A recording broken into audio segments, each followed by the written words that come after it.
Segala puji dan hormat kami berikan kepada-Mu Tuhan, karena kebaikan-Mu, karena anugerah-Mu di dalam hidup kami. Bahwa Tuhan menerima kami apa adanya tanpa syarat. Engkau membuat kami berkenan di hadapan-Mu, Engkau berkorban bagi kami. Kami tidak melakukan segala apapun yang Kau inginkan. Dan biarlah Tuhan ajari kami, Roh Kudus-Mu memampukan kami menghidupi kebenaran firman-Mu ya Tuhan.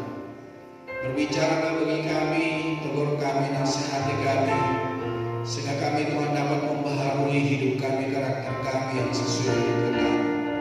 Kami bertumbuh di dalam rohani, kami sesuai dengan kehendak-Mu, dan segala sesuatu yang Kau firmankan kami dapat lakukan dalam hidup kami. Segala kuasa yang bukan dari Tuhan yang ingin mencuri damai sejahtera kami, mencuri firman-Mu, kami tolak katakan dalam nama Tuhan Yesus. Dan kiranya kasih karunia anugerah-Mu Tuhan menjadi milik bagian kami pertengahan sampai pada akhirnya. Di dalam nama Tuhan Yesus kami berdoa dan kami bersyukur kepada Tuhan. Dan diberkati Tuhan, sama-sama berkata amin. Silakan duduk Bapak Ibu Saudara. Selamat pagi, shalom. Shalom. Apa kabar Bapak Ibu? Baik semua ya, sehat-sehat ya. Oke, hari ini kita akan belajar kebenaran firman Tuhan, yaitu mematikan kedagingan.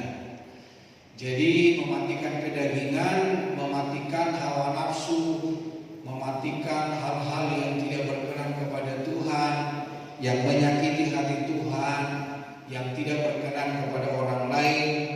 Dan apa yang kita kerjakan semuanya hanya untuk hormat dan kemuliaan nama Tuhan.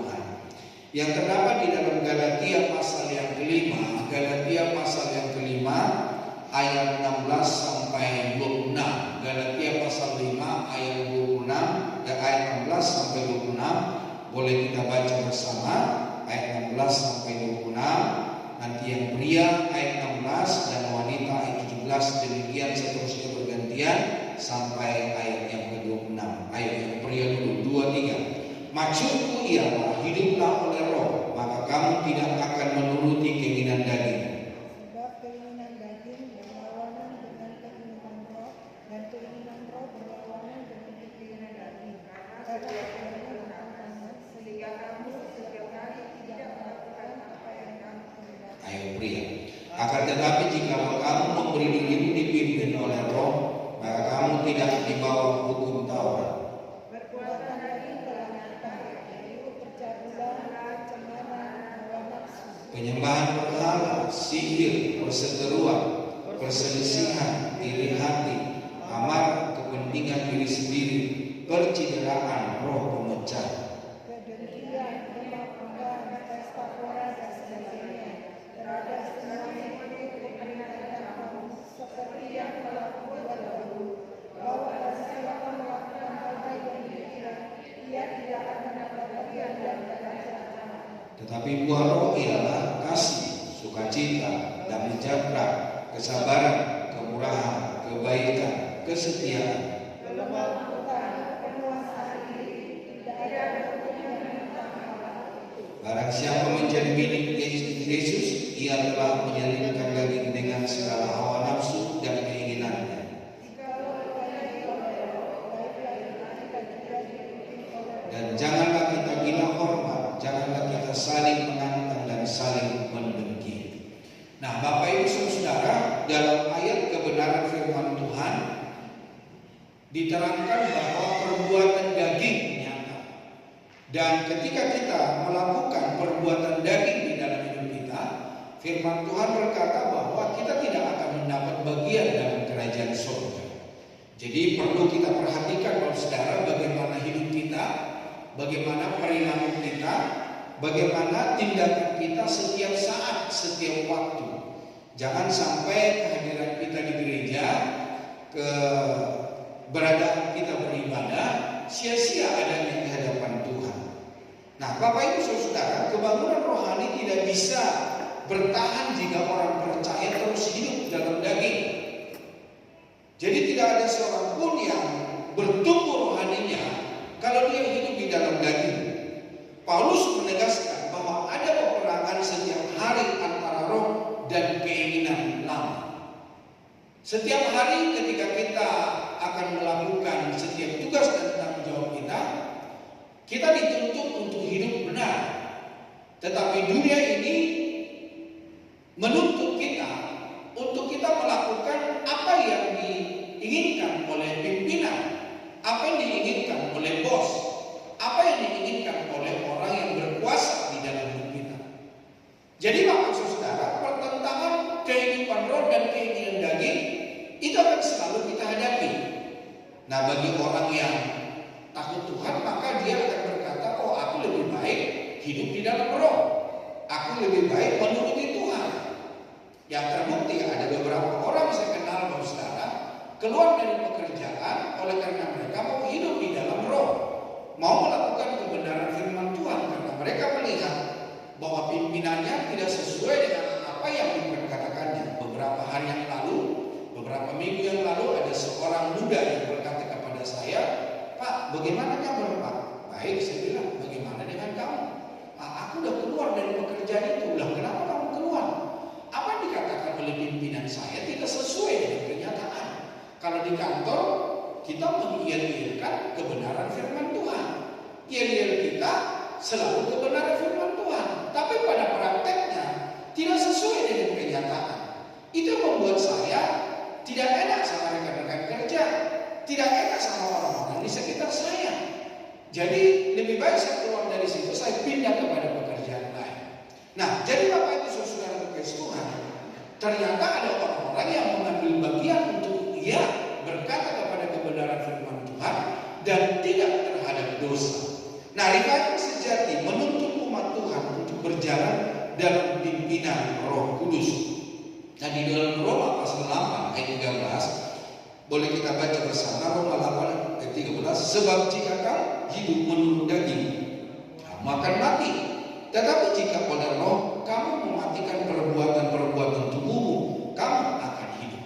Mati yang artinya nggak mati secara jasmani, saudara, tetapi mati secara rohani. Kita tidak punya hubungan dengan Tuhan, tidak punya hubungan dengan kekekalan, kita tidak punya hubungan dengan kerajaan surga. Kita jauh daripada kebenaran firman Tuhan. Itulah sebabnya Bapak Ibu Saudara, bagaimana supaya hubungan kita dapat tersambung dengan Tuhan? Tentu kita harus jaga perbuatan kita, kita harus jaga perilaku kita, kita harus jaga karakter kita, kita harus jaga integritas kita sebagai orang yang percaya kepada Tuhan. Nah, apa itu kedagingan? Definisi daripada kedagingan, semua usaha, semua pekerjaan untuk memenuhi kebutuhan hidup secara mandiri. Jadi bagaimana supaya aku puas, bagaimana supaya orang lain berkata puas kepada pekerjaan saya, bagaimana supaya orang kagum dengan apa yang saya kerjakan, terpisah dari Kristus. Jadi apa yang dikerjakannya tidak sesuai dengan kebenaran firman Tuhan dan menjadikan diri sendiri sebagai pusat. Jadi dia merancangkan supaya semua orang melihat dia, supaya semua orang memandang dia, supaya semua orang meniru dia, supaya semua orang berlaku seperti apa yang dikerjakan. Nah, ini loh saya, ini loh pekerjaan saya, tirulah saya. Bapak Ibu Saudara berkasih Tuhan, jangan sampai terjadi di dalam hidup kita yang namanya perbuatan kedagingan. Nah, karakteristik daripada perbuatan daging berlawanan dengan keinginan roh, berlawanan dengan keinginan Kristus. Nah, sebagaimana di dalam Galatia pasal yang kelima ayat yang ke-17 itu saya akan bacakan kembali. Mari kita baca bersama. Sebab keinginan daging berlawanan dengan keinginan roh, dan keinginan roh berlawanan dengan keinginan daging, karena keduanya bertentangan, sehingga kamu setiap kali tidak melakukan apa yang kamu kehendaki. Jadi Bapak Ibu Saudara berkasih Tuhan, sekalipun kita mau melakukan keinginan roh, Rasul Paulus berkata, namun keinginan daging yang selalu saya lakukan di dalam hidup saya. Jadi begitu rupa kerasnya, begitu rupa pengaruh daging di dalam hidup kita. Jangan kita menyombongkan diri, jangan kita menjadi angkuh bahwa kita berkata aku mampu. Tapi kita mampu ketika Roh Kudus ada bersama-sama dengan kita. Nah, tidak mungkin berkenan kepada Allah. Di dalam Roma pasal 8 ayat 8. Di dalam Roma pasal 8 ayat 8 boleh baca bersama. Roma pasal 8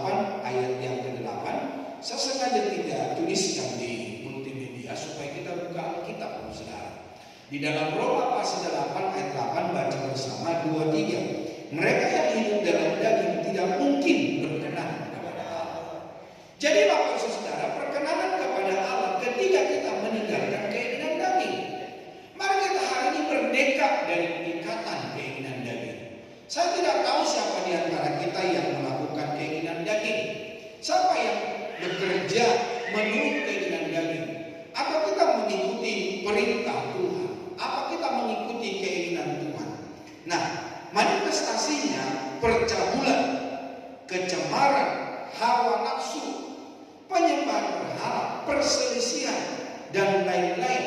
Ya sebagaimana dalam Galatia 5 ayat 19 sampai 21. Maka dikatakan di situ keinginan daging telah nyata. Jadi Bapak Ibu Saudara kekasih Tuhan, jangan sampai kita menggenapi apa yang dikatakan oleh Galatia pasal yang kelima ini. Nah, saya akan bacakan kembali supaya kita semakin diingatkan. Ayat 19 sampai ayat yang ke-21 dikatakan, perbuatan daging telah nyata yaitu percabulan, kecemaran, hawa nafsu, penyembahan berhala, sihir, perseteruan, perselisihan, iri hati, amarah, kepentingan diri sendiri, percideraan, roh pemecah, kedengkian, kemabukan, pesta pora, dan sebagainya. Nah, firman Tuhan menegaskan terhadap kita, terhadap semuanya itu, kuperingatkan kamu. Jadi Rasul Paulus memperingatkan kita, firman Tuhan memperingatkan kita hal ini. Seperti yang telah kubuat dahulu, bahwa barang siapa melakukan hal-hal yang demikian, ia tidak akan mendapat bagian dalam kerajaan surga. Jangan sampai ada di antara kita melakukan satu pun dari apa yang disebut di dalam kebenaran firman Tuhan. Biarlah kita orang-orang yang telah disucikan, biarlah kita orang-orang yang telah dikuduskan, biarlah kita orang-orang yang mampu menyingkirkan segala keinginan daging. Kita hidup di dalam roh, kita hidup di dalam kebenaran firman Tuhan. Nah, mengapa kita harus mematikannya? Di dalam firman Tuhan berkata, upah dosa adalah maut.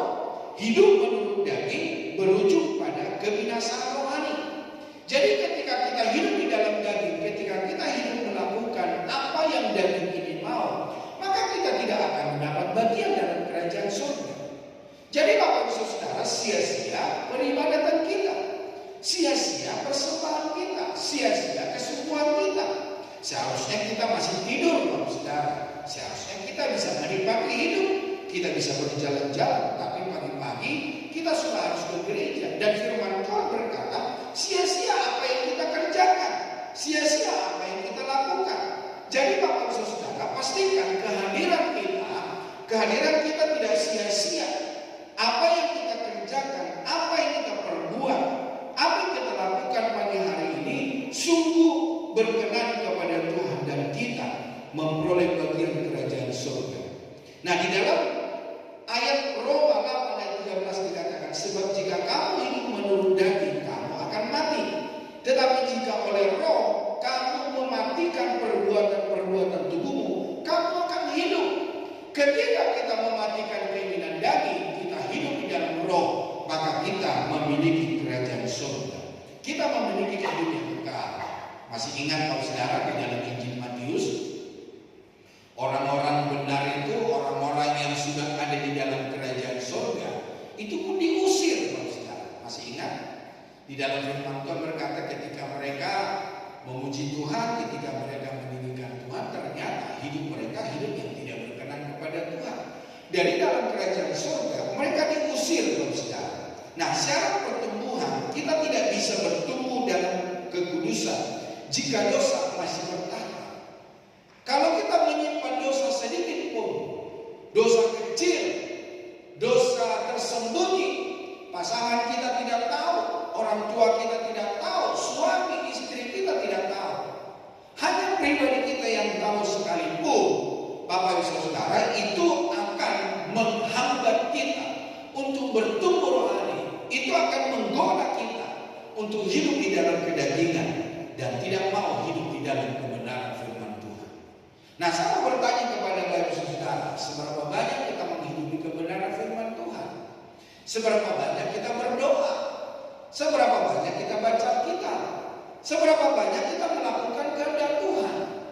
Atau kekristenan kita hanya Kristen kau datang dan pergi sesuka hatimu? Ya, kalau datang ke gereja karena suka, kalau nggak datang ke gereja ya tidak ada halangan, tidak ada yang membatasinya. Jadi Bapak Ibu Saudara kekasih, mari hari ini kita orang-orang yang getol, orang-orang yang setia, orang-orang yang rajin baca Alkitab, renungkan firman Tuhan, menghidupi kebenaran firman Allah. Nah, mengapa kita harus mematikannya?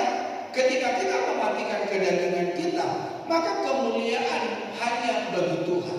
Tuhan yang dipermuliakan lewat hidup kita. Tuhan yang diagungkan lewat hidup kita, lewat pekerjaan kita, lewat apa yang diberikan tanggung jawab dalam hidup kita. Saya sering kali berkata, mimbar saya adalah mimbar kaca ini. Hasil khotbah saya adalah firman Tuhan yang saya sampaikan. Nah, Bapak Ibu Saudara juga punya mimbar masing-masing.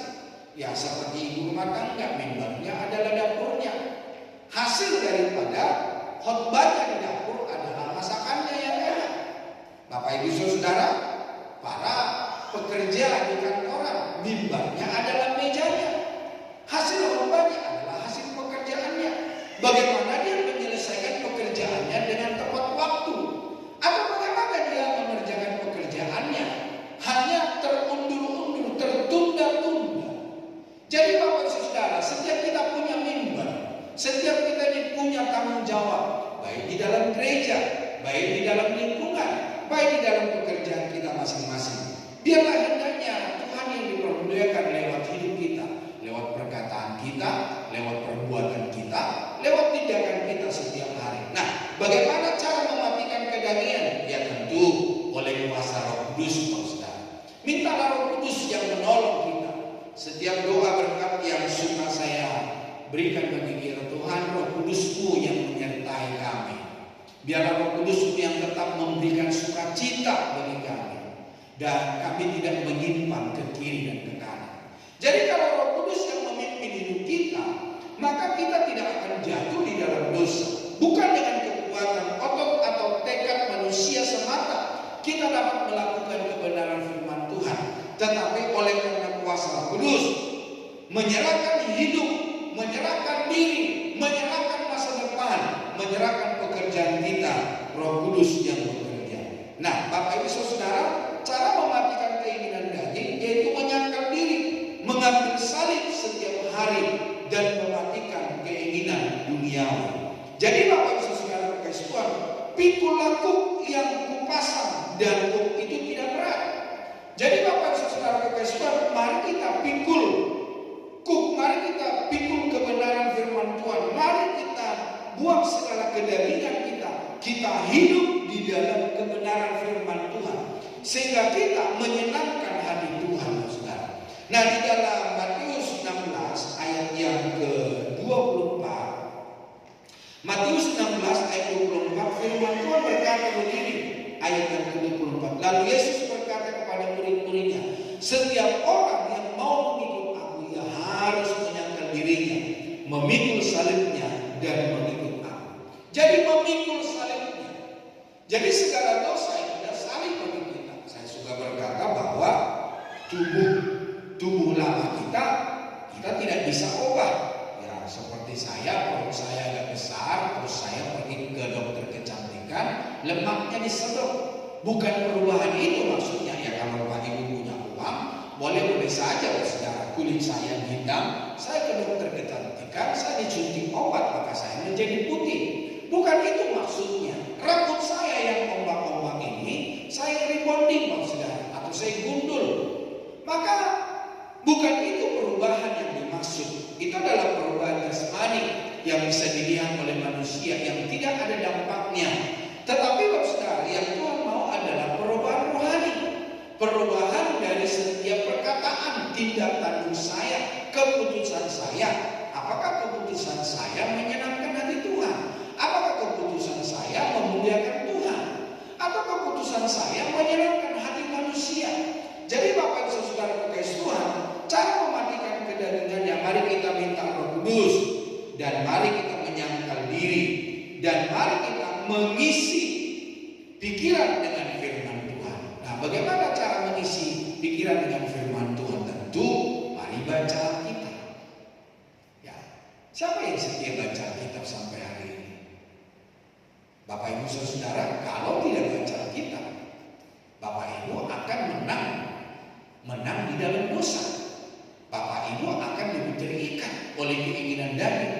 Saya pastikan itu, Saudara, Bapak Ibu tidak akan hidup dalam keinginan roh. Bapak Ibu tidak mengikuti kebenaran firman Tuhan, karena firman Tuhan berkata, bagaimana kita mau mematikan daging? Mari kita isi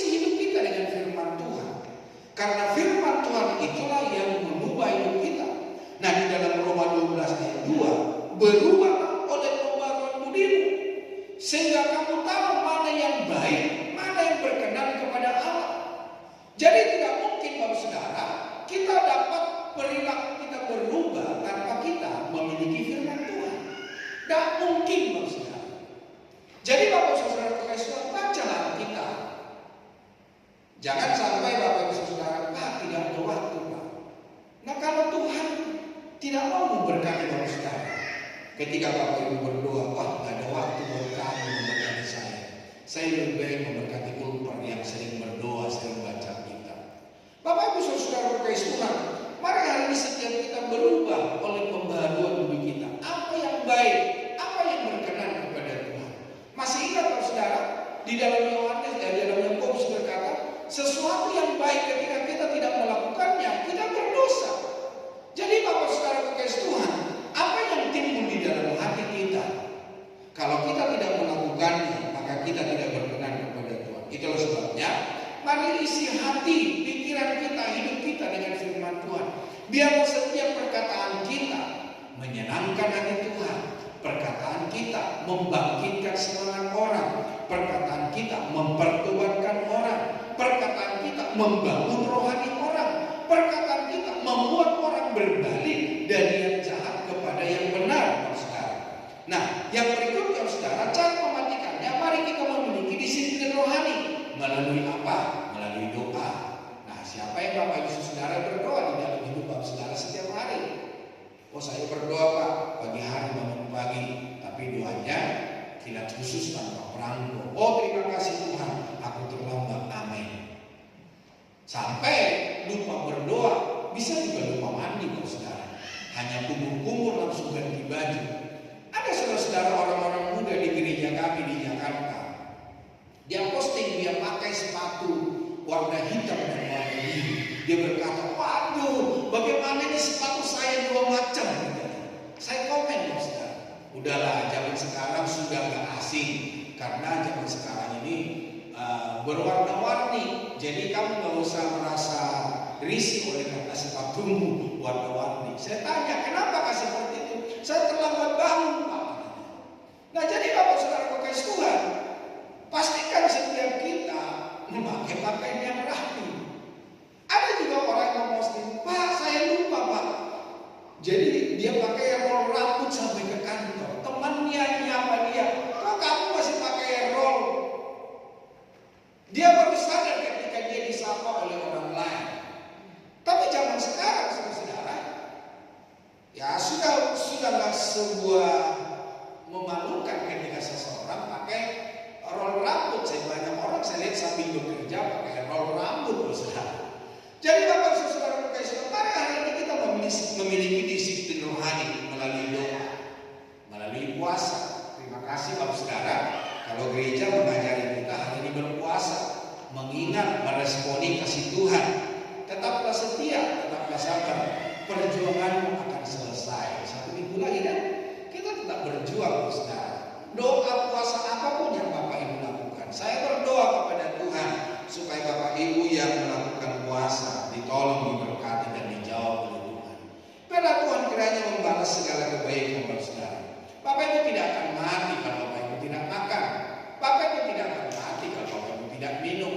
Jadi Bapak Ibu Saudara, mari lakukan disiplin rohani melalui doa, melalui puasa, persekutuan orang-orang percaya, persekutuan orang benar.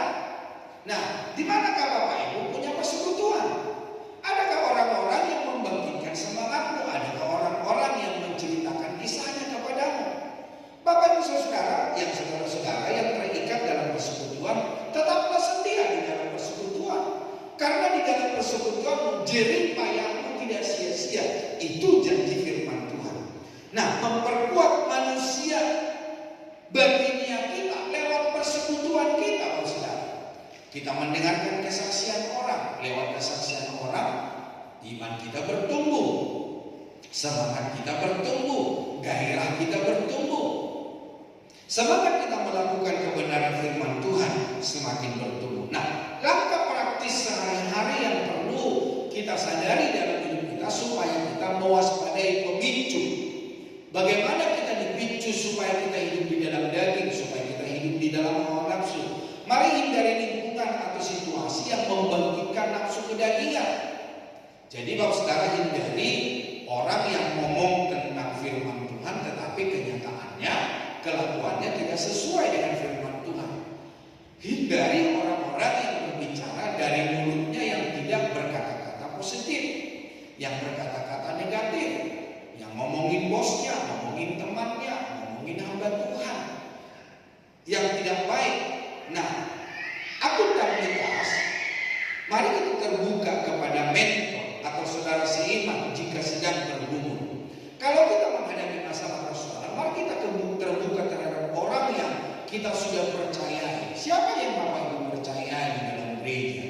Siapa yang Bapak Ibu percaya di luar gereja? Nah, tentu yang perlu kita percaya adalah orang-orang yang percaya kepada Kristus. Jangan sampai Bapak Ibu terbuka kepada orang-orang yang tidak memiliki iman kepada Yesus Kristus.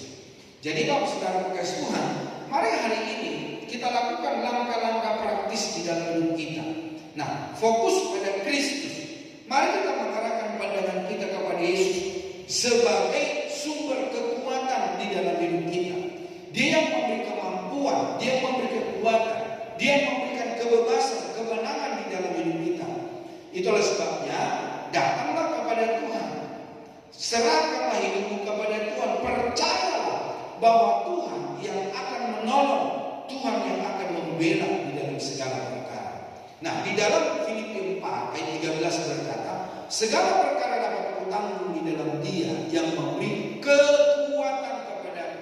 Jadi Tuhan yang memampukan kita menanggung segala perkara. Jadi tidak ada kekuatan jasmani kita yang membuat kita dapat bertahan. Hanya Tuhan, hanya Roh Kudus, hanya firman Allah yang mengarahkan kita kepada hidup yang benar. Nah, Bapak Ibu Saudara kasih Tuhan, mari hari ini di dalam hidup kita supaya kita menolak keinginan daging seperti di dalam ayat 16 dan 17 di dalam Galatia pasal 5 tadi. Nah, di dalam Galatia pasal yang kelima itu dia katakan dalam firman Tuhan di dalam ayat yang ke-16 dan 17 saya akan bacakan ulang. Maksudku ialah hiduplah oleh Roh, maka kamu tidak akan menuruti keinginan daging, sebab keinginan daging berlawanan dengan keinginan Roh, dan keinginan Roh berlawanan dengan keinginan daging. Karena kedua-duanya bertentangan, sehingga kamu setiap kali tidak melakukan apa yang kamu kehendaki. Jadi Bapak Ibu Saudara Tuhan, mari kita menolak keinginan daging. Bilang dulu kepada diri sendiri, ayo tolak keinginan daging. Keinginan daging yang ada di dalam kehidupan manusia selalu berlawanan dan keinginan kehendak Roh Kudus. Tak tahu Bapak Ibu Saudara, ketika mau melakukan hal yang tidak baik, masih adakah roh Bapak Ibu Saudara atau hati Bapak Saudara, masih adakah yang menegur untuk tidak melakukannya? Atau Bapak Ibu Saudara sudah melawannya? Kalau kita melawannya, maka kehidupan kita semakin hari, semakin kita melawan dan semakin hari kita akan menghidupi daging. Tapi ketika ada sesuatu, ada Tuhan yang berbicara, ada roh yang berbicara dalam hidup kita untuk kita menyingkirkan setiap daging, mari kita peka, mari kita responi dengan baik, sehingga ketika kita meresponi dengan baik, kita bertumbuh di dalam kedewasaan iman. Hidup rohani adalah peperangan yang menuntut kewaspadaan setiap hari, setiap waktu, setiap kesempatan. Mereka yang lemah tentu saja berpotensi besar untuk kalah. Kalau kita lemah, maka iblis akan menyambar kita, iblis akan bersorak-sorai, iblis akan bersuka cita. Tetapi ketika kita menolak, berkata tidak terhadap dosa, tidak terhadap kedagingan, maka kuasa kegelapan akan lemas, saudara. Sukacita surga menjadi milik bagian kita. Nah, kemenangan dimulai ketika kita memilih berjalan dalam roh, bukan dalam hawa nafsu. Bagaimana kita supaya menang? Mari lakukan kehendak Tuhan. Mari lakukan kebenaran. Mari lakukan iya terhadap firman dan tidak terhadap dosa. Nah, hiduplah oleh Roh Kudus. Cara utama mengalahkan daging bukan dengan kekuatan diri sendiri, melainkan dengan menyerahkan diri dipimpin oleh Roh Kudus. Jadi Bapak Saudara, kalau Bapak Ibu mau berkata, saya hari ini tidak mau mengata-ngatai orang. Tapi kalau Roh Kudus tidak bersama dengan saudara, ya kekuatan kemampuan Bapak Ibu Saudara mungkin paling beberapa menit atau beberapa jam. Atau mungkin Bapak Ibu Saudara ketika kita berkata seperti itu, ada orang-orang lain yang tanpa dia sengaja memuji kita. Adakah kita mengikuti apa kata Roh Kudus, atau kita lupa terus kita melawan atau kita membalasnya? Jadi Bapak Ibu Saudara kasih Tuhan, minta Roh Kudus yang memampukan kita, mengingatkan kita.